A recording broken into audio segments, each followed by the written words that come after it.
Okay, now let me show you how to add a Google map to your application. Now, I have to say this plugin is a little bit more tricky than the ones we have worked with in this section, so make sure to watch this video to the very end. Now, once again, we start with our documentation. Let's take a look at Google Maps plugin. Now, in the usage, you see here we have two variables, API key for Android and API key for iOS. In this video, I'm going to show you how to get the keys, and this is the part that is a little bit tricky. So let's take a look at this GitHub page. If you scroll down, under installation, you see tutorials for Windows and Mac. In this video, I'm going to show you the Mac tutorial, but the Windows tutorial is pretty much the same. There are very few differences, and I'm sure you can follow them on your own. So just watch this video to get an idea of how the installation works. So let's take a look at the tutorial from Mac. Once again, we scroll down. This is the key step that is different on Windows machine. So we're going to use this key tool to get the SHA-1 fingerprint of debug certificate. So all I want you to do is to copy this line. Once again, you have a similar command on Windows. You just copy that, go into terminal, paste it, and you get certificate fingerprints represented using different encryption algorithms.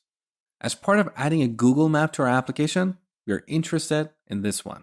So we're going to come back here and copy paste this value somewhere on Google Console. Okay, next, we're going to go to Google Console, register our project, and tell Google what services we need in our application. In this case, we want to use Google Map. And then we're going to get a key for our application to talk to these services. This key is what we call a credential on Google Console. So head over to console.developers.google.com. On the top, from the project menu, select Create Project. Now I'm going to call this project Kiwi because I created one called Pepper when I was preparing for recording this video. So give it a name.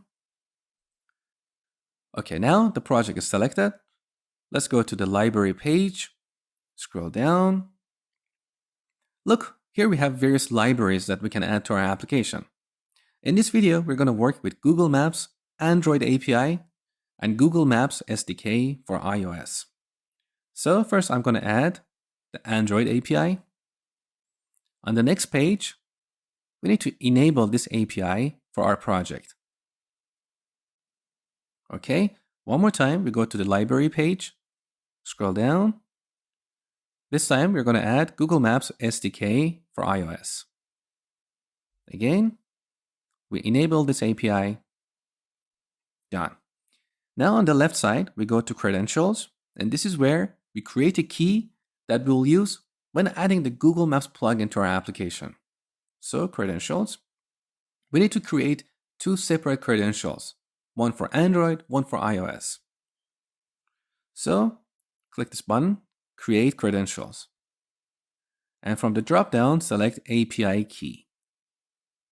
So here we have a new API key, but this key does not have any restrictions. And if somebody steals that, they can use it in their application. We don't want to do that. So we're going to click restrict key. Now I'm going to give this a name, Maps iOS key. Now here's the restriction. I want to make sure that this can be used only in an iOS app. And below that, we'll specify our application. So if someone else steals this key, they cannot use it in their application. So back in VS Code, I'm going to open up config.xml. On the top, widget element, here is the ID of our application. I'm going to copy this and then paste it here. This is what we call bundle ID in iOS terms. So here you can see, accept requests from an iOS application with one of these bundle identifiers. All right, now save. So we created a key for iOS. Now we need to create a key for Android. Once again, create credentials, API key. Here's our new key. Let's click restrict key. I'm going to call this maps Android key. And for the restriction, I'm going to set this to an Android app. Now here we need to use this key tool to get the fingerprint for certificate that we're going to use to sign this application. Now we are not going to use this command here. We use the one that I showed you earlier in the tutorial. So we're going to copy this fingerprint. Then back here, click Add Package Name and Fingerprint. So here's our certificate fingerprint. We're going to paste that value here. And for the package name, once again, we go to config.xml and copy our application ID. And then paste it here. And finally save. So you see, these steps were not really complicated, but when you read the documentation, you may get confused a little bit at first. That's why I decided to dedicate a lecture to demonstrate these steps. All right, now we've got two keys. You can find them on the credentials page. The first one is the Android key and the second is iOS key. Now back in the documentation for our Google Maps plugin, I'm going to copy this command, paste it in the terminal, and add our keys here. So the first one is the API key for Android. I'm going to delete this and copy this key from Google Console.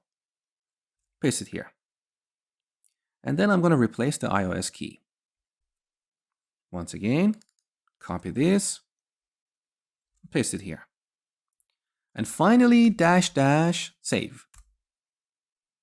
Okay, beautiful. Now let's add a map to our application. So first I go to home.html.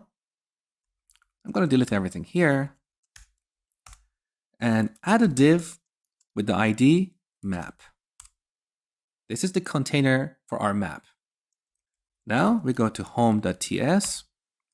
On the top, I'm going to import Google Map from Ionic-native. Now in the constructor, when the platform is ready, I'm going to declare a map object and set it to a new Google Map.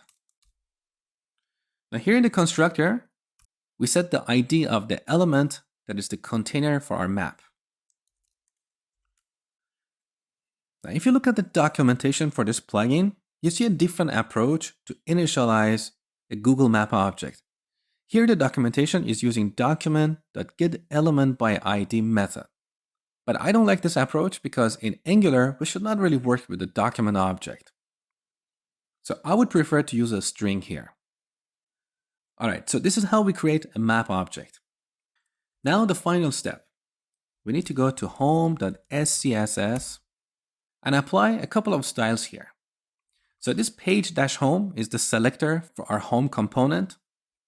Here we can write hierarchical styles. So in our home page, we have an element with the ID map. I'm going to set the height of this element to 100%. If you don't do this, you're not going to see the map. And I have to give credit to this guy called Josh Marney. He has a beautiful tutorial about using maps in Ionic. And the first time I was trying to add a map to my application, I had a lot of trouble until I found his tutorial. You can find his tutorial at bit.ly/map-ionic. I created a shortcut, so here's the guy. If you scroll down, here you see the magical style that you need to apply to see the map. So we're going to set the height of our map element to 100%. We're also going to copy this style here, back here, paste it on the top. Now let's take a look at the result. And here is a native Google map in our application. You can see that by default it's positioned on Africa. If you want to move it to somewhere else, you can call this move camera method on the map object. This method takes a position object, which is very simple. You simply set the target, which is a lat long object. You can see that here. So we simply create a new Google Maps lat long object, set the latitude and longitude, and then we can optionally set the zoom and tilt. So I leave it up to you to play with this API.